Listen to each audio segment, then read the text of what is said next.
The other thing that I saw was that as people started experiencing more play space, they were also developing their improvisation capacity. Now, of course, all of us have this capacity. We're improvising all day long from the moment we get up, but sometimes we need to become more aware of that capacity. And a lot of what I do is help people simply become more aware of their own capacity for improvisation. And to do that with you now, I'm going to, I need one person to demonstrate this in just a moment, and then I'll give all of you an opportunity to discover your own improvisation capacity. Now, if you thought you were going to come to a book talk on from workplace to play space and just sit in your seats, you were wrong. So I need one person to come up who could help me demonstrate this game. It'll just take a moment. Thank you, Gail, come on up. Wonderful, come on down. Yay! All right.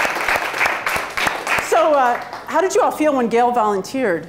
Relieved, yeah. Thank me later, drinks. So there's a real role for leadership in play space as well. So Gail, what we're going to do is, sorry, you're right in the spotlight. You can step away from that.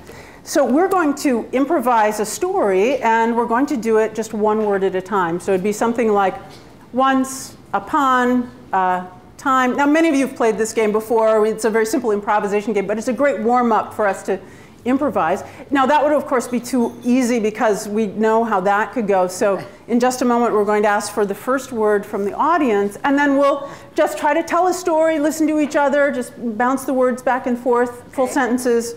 What's the first word of our story? Elephant. Elephant.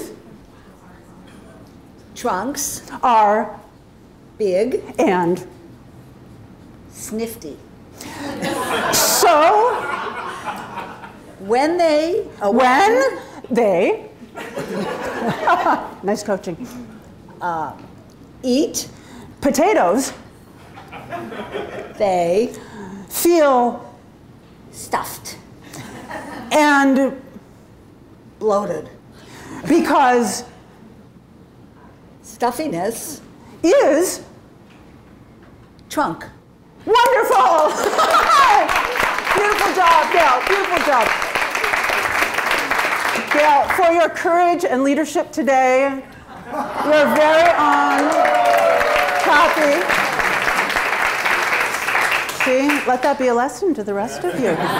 Scaredy cats. Yeah. All right, good. So if I can ask you now, and we'll just do this for 60 seconds, but stand up with someone nearby.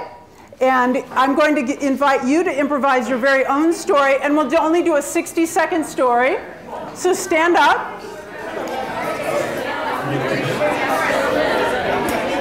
And you can turn to the person next to you, behind you. For 60 seconds, anyone can start your story, but the first word of your story is yesterday. Yesterday. Wonderful. Give yourselves a round of applause.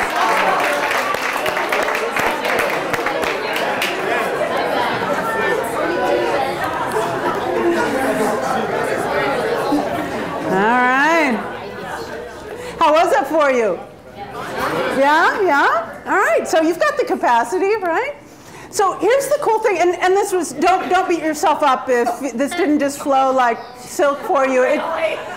It takes, one of the things that happens is we develop some fluency over time the more we play some of these games, but you got a great taste of this. And one of the things that I discovered is this capacity really has 3 dimensions to it. And the first dimension is the competence dimension. This is the skills and knowledge part. This is where I spent a lot of my early formative years thinking, you know, when I used to think I knew what I was doing.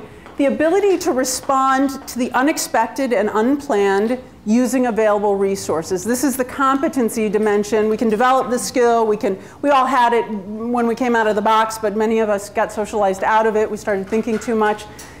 But that's only one dimension of our improvisation capacity. There are 2 others that I came to appreciate more over recent years of doing this research. Consciousness. This is something I simply call a lively awareness of possibilities.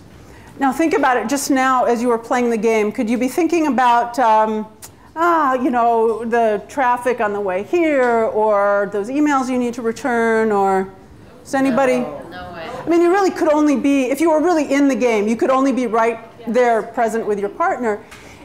Improvisation consciousness is somewhere between panic and boredom. And if we're in panic, we of course can't improvise because we're too frozen, we can't act, we can't respond. But boredom, we're so disengaged, we just don't care. But somewhere in the middle is that sweet spot of improvisation consciousness, that lively awareness, and that's also peak engagement, where we want people to be in their organizations. The last dimension can develop over time, and this is confidence. Some of you maybe just be at the cusp of your improvisation confidence, and that is a belief in one's own and others' abilities. And this is something that I've had the privilege again and again to see people develop. It requires all three of these dimensions for people to really start to move these out into their organizational life and their personal life. But the cool thing that I discovered was the more individuals started developing their improvisation capacity, the more play space they started describing. And the more they experienced play space, the more they developed their improvisation capacity. The more they felt the freedom to, the less self-conscious they became, the more things started flowing for them. So there's a real wonderful dynamic relationship between play space and improvisation capacity.